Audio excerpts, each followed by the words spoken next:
ఢిల్లీ రాజకీయం దేశాన్ని ముట్టడేసిన సమయంలో, ఉనికి కోసం రాష్ట్రాలు యుద్ధాలే చేస్తున్న సమయంలో, తెలుగునాడు ఒకటుందనే సోయి కూడా లేని సమయంలో, ప్రధానమంత్రితో పాటు ముఖ్యమంత్రికి హెలికాప్టర్ ఎక్కే అర్హత లేని సమయంలో ఒకే ఒక్కడు తెలుగుదేశం పార్టీతో గల్లీలో నిలుచుని ఢిల్లీ కోటని బద్దలు కొట్టి వాళ్ళని రాష్ట్ర గల్లీల్లో పరుగులు పెట్టించాడు.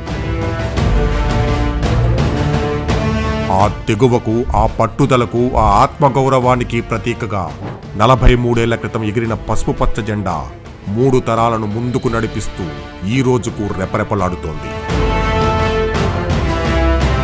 ఈ 4 దశాబ్దాల జెండా చీకటి నుండి రాష్ట్రాన్ని వెలుగులోకి తెచ్చింది. కరణం వ్యవస్థని భూస్థాపితం చేసి రైతులకు ఆత్మగౌరవాన్నిచ్చింది. మహిళలకు ఆస్తిలో సమాన వాటా ఇచ్చింది. వారి అస్తిత్వానికి ఆలంబనగా నిలిచి వారికి విద్య, స్వయం ఉపాధి కల్పించింది.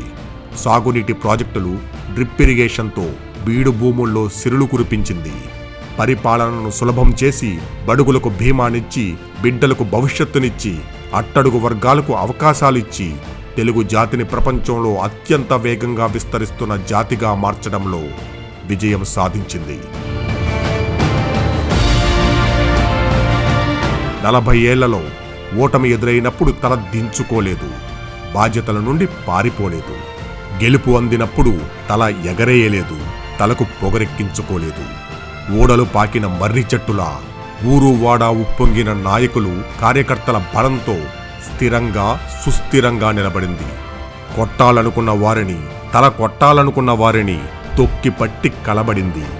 తన ముందు పిల్ల కాలువలు పరవళ్లు తొక్కితే మహాసముద్రంలా నిశ్చలంగా నిలబడింది. అవమానాలు పడ్డా, దాడులు చేసినా, ప్రాణాలు తీసినా ప్రజల కోసం బలపడింది.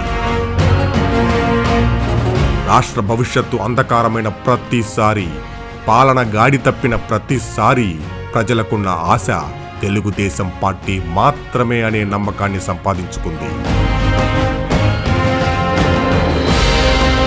తెలుగుదేశం రాజకీయ పార్టీ మాత్రమే కాదు, ఒక జాతి అస్తిత్వాన్ని తనలో నింపుకొని ఆ జాతి ఆశల్ని, ఆశయాల్ని భుజాన మోస్తూ తెలుగు ప్రజల కీర్తిని ప్రపంచపు దశ దిశలా వ్యాపింపచేస్తున్న తెలుగు ఆత్మ గౌరవ నినాదమిది.